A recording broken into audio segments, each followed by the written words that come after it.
Hi and welcome along to AFTV Transfer Daily, the show that keeps you up to date with players that have been linked with a January transfer move to Arsenal. And Arsenal have been busy this transfer window. Busy for once. Busy clearing out players and busy bringing them in. Matt Ryan joined Arsenal yesterday from Brighton on loan.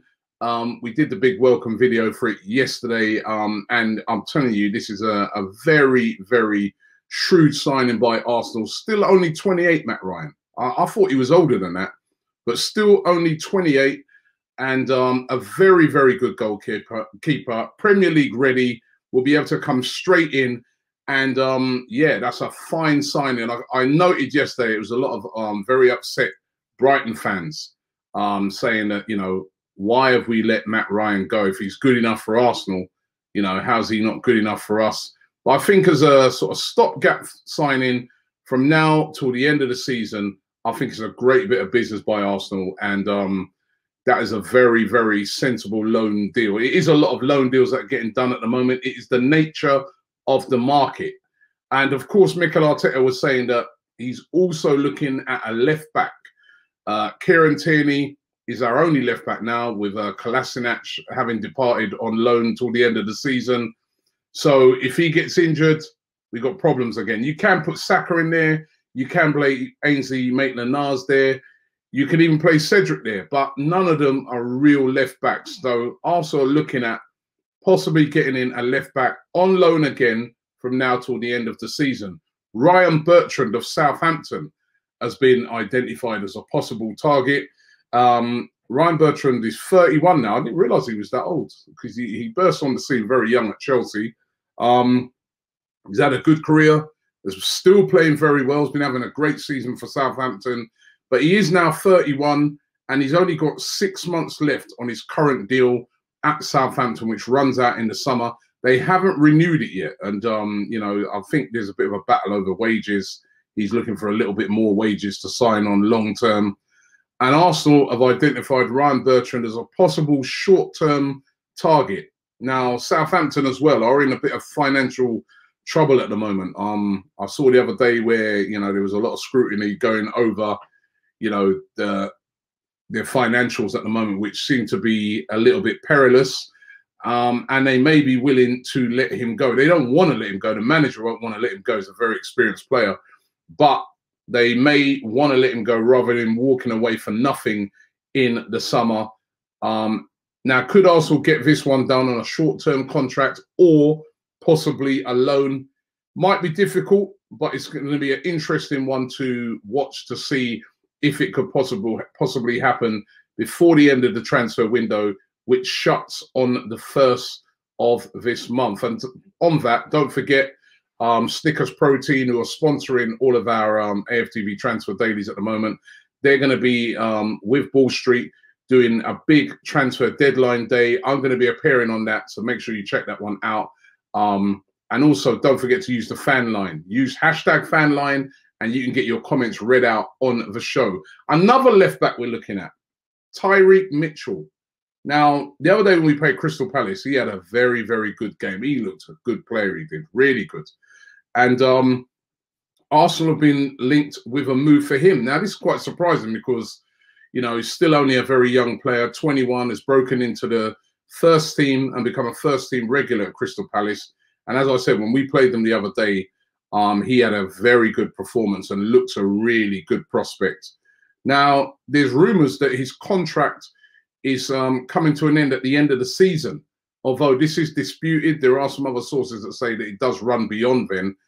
And again, Arsenal are possibly looking at trying to swoop in and get a deal done if his contract is running down, by making him an offer at Arsenal that he could come in and then possibly battle it out with Kieran Tierney to try and get that left back spot. We want competition in all areas. It would be a good signing from what I've seen at this. I've only just saw very little of him and looked at him really up close when we played against them. However, it would be a great signing if we could get it done. He suits the profile. He's young. But Palace would be crazy to let him go right now. And I'm sure behind the scenes, they'll be trying to secure him down to a long-term deal. But again, let's see what happens. Arsenal have been surprising a lot of people in this transfer window. The Matt Ryan one came out of the blue. The way they've been able to move out Ozil, a lot of people thought that wouldn't happen till the end of the season. Kolasinac, so they've been moving pretty well in this transfer window. But what about the next guy, Martin Odegaard? That's the one that everybody's been getting excited about. He's coming. It's, unless there's any sort of 11th hour hitches with the deal, Martin Odegaard will become an Arsenal player. Now, I caught up with an expert on Norwegian football, an expert on football in general, but it's Per from TV2. TV2's a Norwegian TV station, and they have all the rights for the Premier League. And I asked Per what he thought of this signing and how he thought Martin Odegaard would get on here at Arsenal. We've got Per here from TV2 in Norway. It's the biggest Norwegian TV station. They're the TV station that has all the rights for the Premier League. And of course, Per, you will be very familiar with Martin Odegaard. Am I pronouncing that right, first of all? Yeah, it's quite decent actually. It's back in Norway. It's Martin Ødegaard.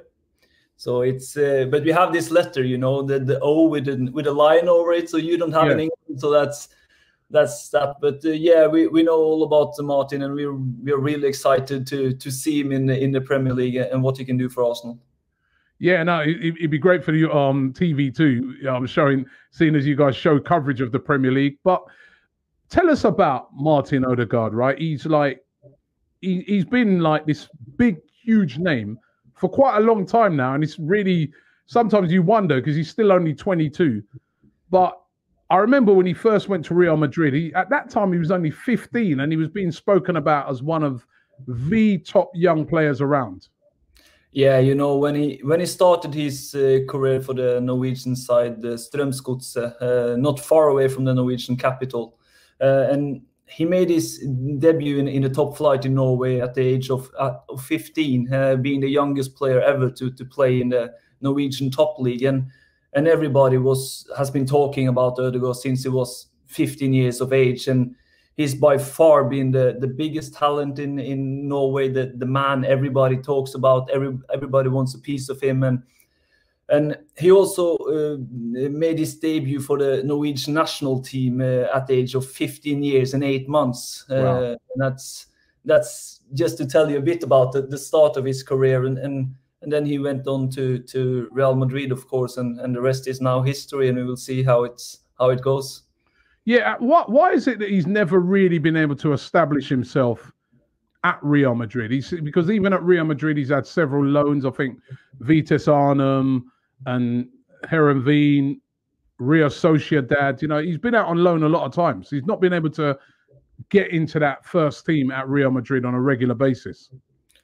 No, it's difficult to say why it hasn't happened for him at Real Madrid yet. But when he first left Norway and went to Madrid as a 15-year-old, his plan was always to get experience from the reserves and then maybe go on some loans. It was a long-term project, this, and when he came, he played a couple of seasons for the Castilla team, the reserves for Real Madrid, and then he went on, as you said, to Heerenveen and Vitesse in Netherlands, and it was first when he started to play in Netherlands you really could see his talent again. He got some of that football joy back, and he started to play at really good levels, which also after a while made him that loan to Real Sociedad, and it was planned to be a 2-year loan at Sociedad when he went there, but he played really well the first season, and then you can see the type of player he was and what he was about to become. And then I think also Real Madrid and Zidane acknowledged that and wanted him back, obviously. But he's been injured this last 6, 7, 8 months. He's been out and in of injury, and he's struggled a bit to hit top form, but it's a lot of potential still in that lad, and we've seen his top level and some of the performances at the Real Sociedad. It was just world class. And how would you describe his style of play?